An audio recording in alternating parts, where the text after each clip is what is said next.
Hi everybody, this is the introduction for week 5's readings. I want to thank groups 1 and 2 for jumping in very quickly at the beginning of the semester to get those online projects done. I think you did a great job, providing an excellent introduction to the materials.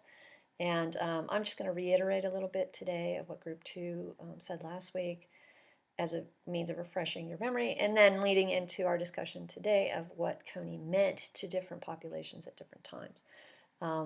You have a quiz over the entirety of Kasson's Amusing the Million that's due at 11:59 p.m. on Sunday. So I can ask anything from the first part of our readings or from this week's readings for that quiz. So I might ask about genteel culture, and I might ask about what Kasson thought Coney meant, right? I might ask something from the beginning of the text. I might ask something from the end.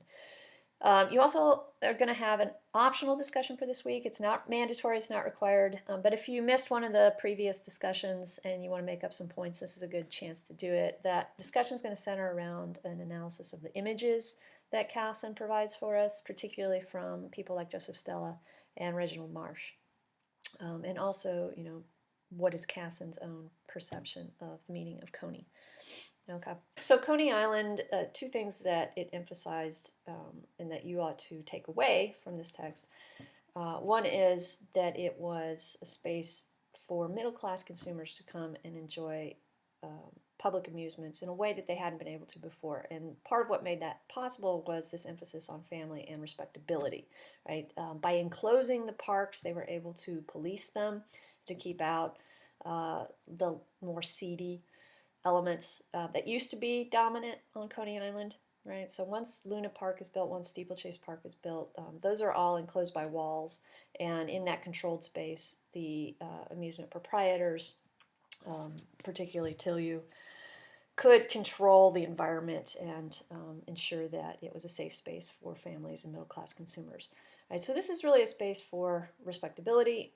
It is also a space for escape, though, and we can see that if we look at the architecture of these parks and at the kinds of grand entrances that were used to usher you out of your regular existence and into this world of play that Coney offered. Right, so here are a couple of images of that. The creation statue, which was originally used at the St. Louis World's Fair in 1901, but which was ported out in total to be the entrance way for the Dreamland amusement park.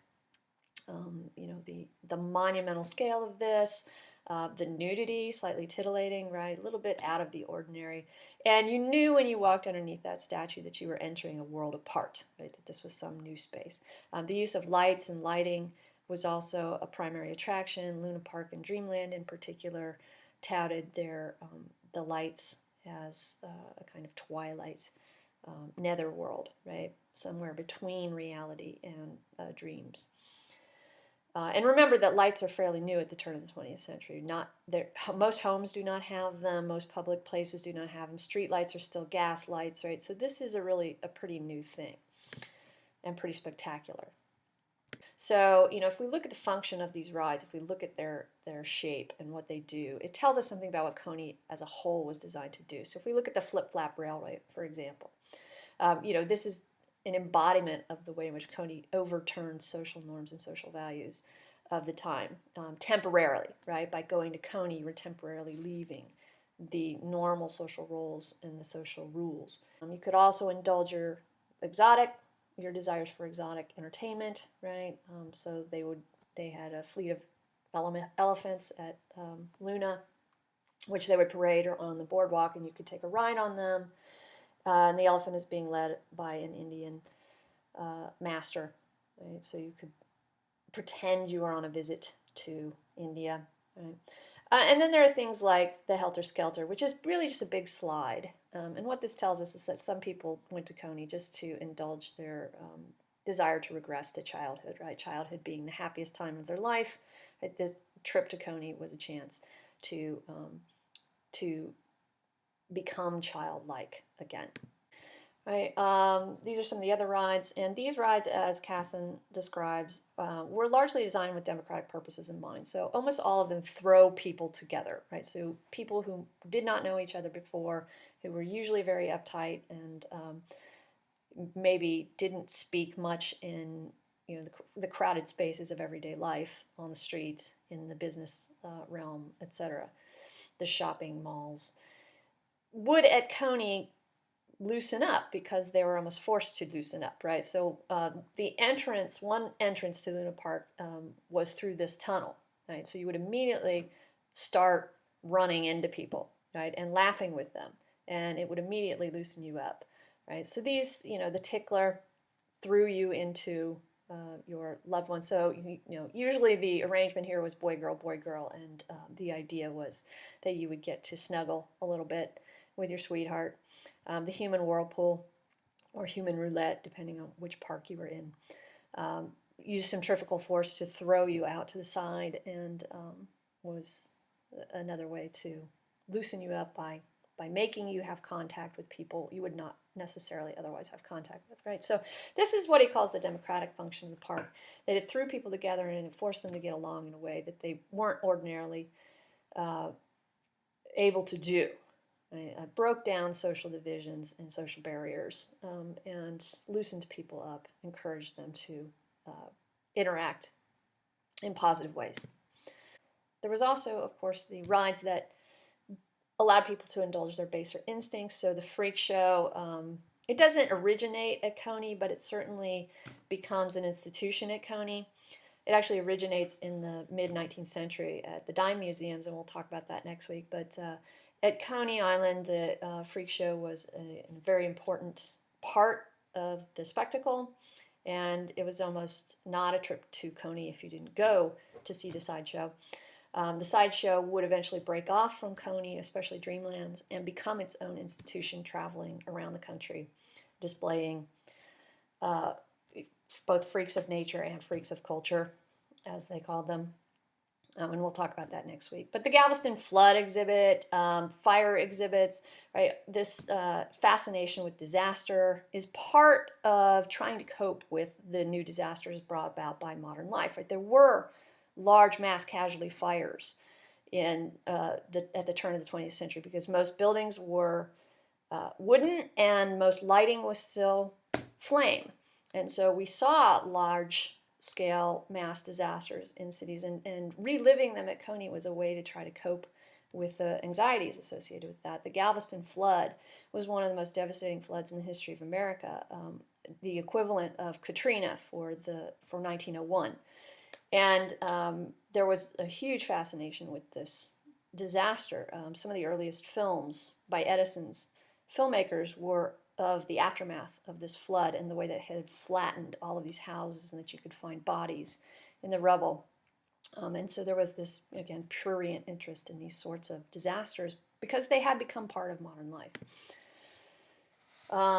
In general, Kasson argues that these amusement parks represented a world turned upside down, and this is his basic argument, and I'm not going to read the whole thing here, but it's on page 50, and you should make sure that you're familiar with it, especially with this concept of carnival. Carnival, there is a definition in our textbook of carnival, or the carnivalesque. We talked about it a little bit in chapter 2. Effectively, Kasson is trying to apply that concept to Coney, that it was a temporary escape from the ordinary values that dominated society, and it was a chance for people who would otherwise be segregated by social class or ethnicity or race to break down those barriers and to interact, right? A feast of fools for urban industrial society, as he calls it. All right. Now, what did Coney mean? Now, Coney meant very different things to very different people, right? So for the masses, of course, it represented a kind of escape, it represented titillation, it represented a chance for brotherhood. So, for the masses, it had a certain meaning, largely related to escape. But for other people, it actually caused a lot of anxieties. And so, this is an image of Joseph Stella's painting Battle of Lights, Mardi Gras, Coney Island. And Kasson calls this a really ambivalent representation. So on the optional discussion, you have a chance to talk about this painting a little bit more. I'll have an image of it there, and you can examine it in larger detail to see what you think is going on here. This is obviously a modernist painting. It is not a representational painting or a realist painting, but rather it's designed to capture the mood or the emotion of Coney. So you can talk about how it does that for you or not. right, on the discussion board. Reginald Marsh was another modernist painter who was fascinated with Coney, right? So this is one painting that Kasson talks about, George C. Tilley's Steeplechase Park, and it focuses on really the human whirlpool, or the human roulette wheel of that park, which in photos is depicted as this, and it looks kind of a little more staid, but you can see the people on the ride, and then you can see the spectators gallery there. When Marsh paints it, he tends to emphasize certain aspects of the amusements that aren't necessarily evident in the photos from the age. So one question here, and again, this will be on the discussion, is what does Marsh seem to see when he looks at Coney that isn't necessarily there in the photos, right? What is he adding to it, or and based on the way that he's drawing these human figures, particularly the women, what does he think the meaning of Coney is? Right, here's another example from Marsh. Right, and this is what Marsh said about it. He was just fascinated with Coney. So I like to go to Coney Island because of the sea, the open air, the crowds of people in all directions and all positions without clothing, moving like great compositions of Michelangelo and Rubens. And I would urge you to look up Rubens in particular, because I think Marsh's style of drawing is very much influenced by Rubens.